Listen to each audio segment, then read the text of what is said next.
Buen día, profesora. Mi nombre es Lucero del Pino. El día de hoy le voy a presentar dos ejemplos acerca de la teoría de las representaciones sociales de Moscovich. Para empezar, ¿en qué consiste esta teoría? Esta teoría fue planteada por Serge Moscovich, destacado teórico y psicólogo francés. Él nos dice que las representaciones sociales son conocimientos de sentido en común que tienen las personas, como son las creencias, los valores, las formas de pensar y actuar, etc., las cuales son inculcadas e influenciadas a las personas de generación en generación de acuerdo al grupo social donde pertenecen, a través de la familia, de la cultura, de la religión, etc. Un local de KFC fue multado tras recibir una denuncia de discriminación. Se trata de William Zulka, trabajador del sector de construcción, quien afirma que los agentes de seguridad no le permitieron ingresar al local debido a su vestimenta. El objeto social en este caso es la discriminación.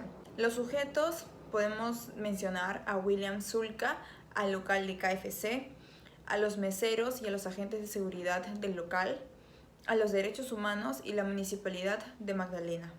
En contenido o información tenemos la discriminación por su aspecto y vestimenta, la violación a los derechos humanos, la clausura del local por discriminación y una multa de más de 4.000 soles. Lismar Hernández fue víctima de un asesinato ejecutado por Cosme Villegas. Él la mató debido a que ella no quiso corresponder su amor. Como objeto social tenemos el machismo. En sujetos podemos encontrar a Lismar Hernández, a Cosme Villegas, a la Policía Nacional del Perú, al Poder Judicial, los Derechos Humanos y el Ministerio de la Mujer y Poblaciones Vulnerables. En contenido o información tenemos el feminicidio, el machismo, la violación del derecho a la libertad personal y una condena de 27 años al acusado por feminicidio agravado. En los dos ejemplos presentados podemos identificar dos problemas sociales muy marcados en el Perú, la discriminación y el machismo.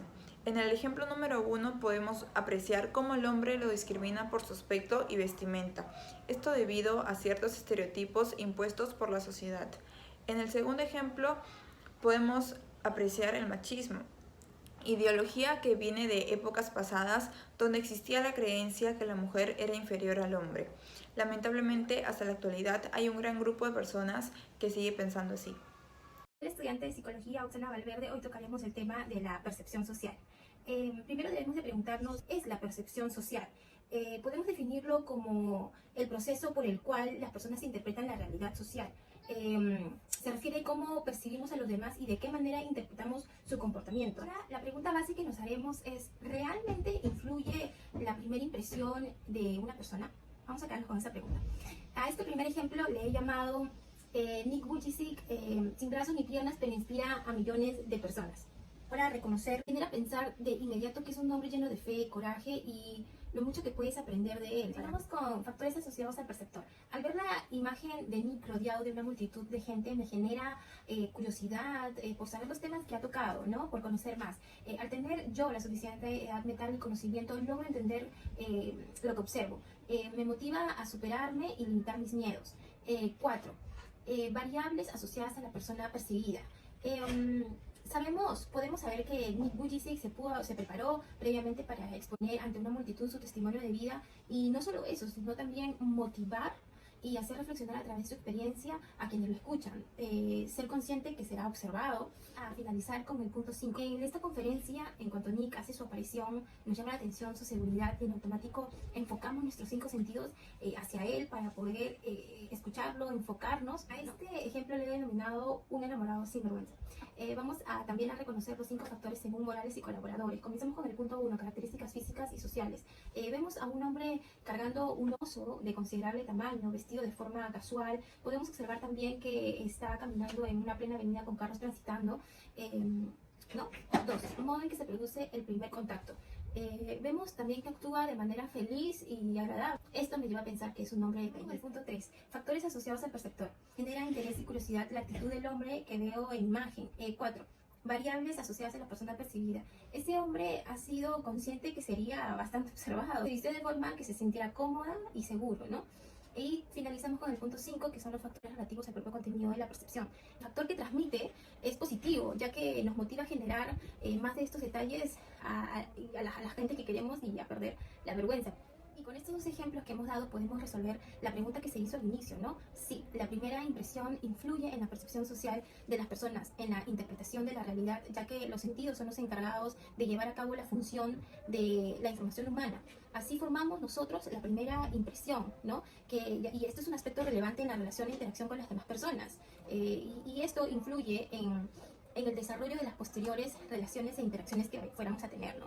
Gracias.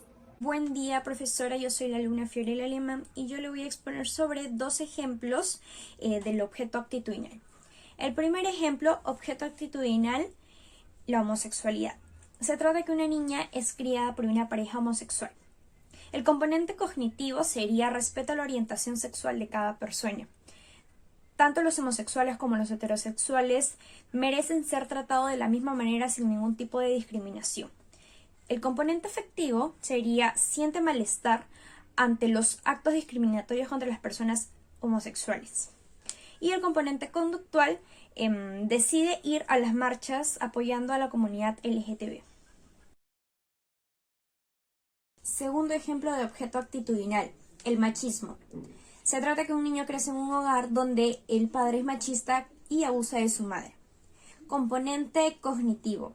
Sería que el niño crece creyendo que el hombre es el único que puede trabajar y salir del hogar y la mujer es la que tiene que ser ama de casa, hacer todos los deberes del hogar sin tener vida social, sin poder salir de casa, y piensa que maltratar psicológicamente y físicamente a una mujer está bien.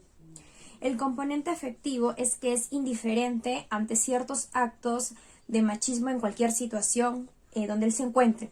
Y componente conductual es que si en su colegio unas amigas no quieren jugar con él las agrede. Y también es que en el hogar deja que su mamá haga todos los deberes que a él le corresponden.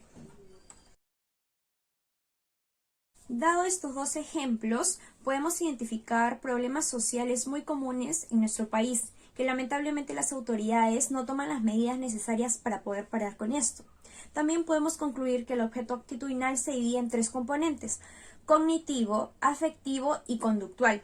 El componente cognitivo es la raíz de la actitud, donde se encuentran las creencias, las ideas respecto a un individuo, grupo, etc.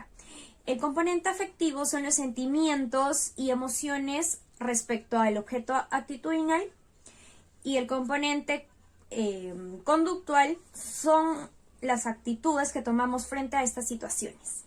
Gracias. Buenas tardes, mi nombre es Elena Delgado y voy a exponer dos ejemplos sobre la reducción de la disonancia cognitiva.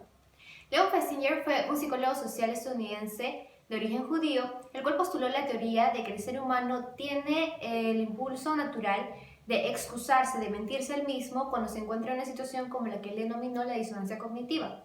Un estado en el cual nuestros valores y creencias entran en conflicto al contradecir nuestro comportamiento. Es así como Festinger sugiere que nuestra propia mente lanza un mecanismo el cual reduce esta disonancia cognitiva para estar en paz con uno mismo. Ahora sí procederé a explicar los dos ejemplos. El primer ejemplo es hacer trampa en un examen. Sabemos que está mal, sabemos que puede evocar culpa, sabemos que puede evocar decepción en los padres. Nos han inculcado no solo en la casa, sino en el colegio, que es algo que no se debe hacer, que está contra las reglas. Pero ¿por qué lo hacemos? Ahí es donde llega la reducción de disonancia cognitiva. Nos decimos que todos lo hacen y que es normal, que si no lo hacíamos no íbamos a poder pasar, el examen era muy difícil y no íbamos a poder lograrlo. Nuestros padres nos iban a castigar si no lo hacíamos. Es así como vemos que utilizamos estas excusas, estas justificaciones para poder estar en armonía. El segundo ejemplo sería la infidelidad. Cuando es alguien infiel, normalmente todos sabemos que le estamos haciendo daño a nuestra pareja, que está mal, que no va a haber la misma confianza. Entonces, ¿qué nos decimos para evadir esta culpa? Nos decimos que fue solo una vez, que no volverá a pasar, que no significó nada, hasta se llega a culpar a la propia pareja. No me daba tiempo, paraba más con sus amigos que conmigo, no me daba lo que yo necesitaba. Es así como vemos en estos dos ejemplos que el ser humano necesita congruencia entre sus valores y creencias con su comportamiento y puede llegar a mentirse para lograrlo y así tener una armonía interna. Gracias.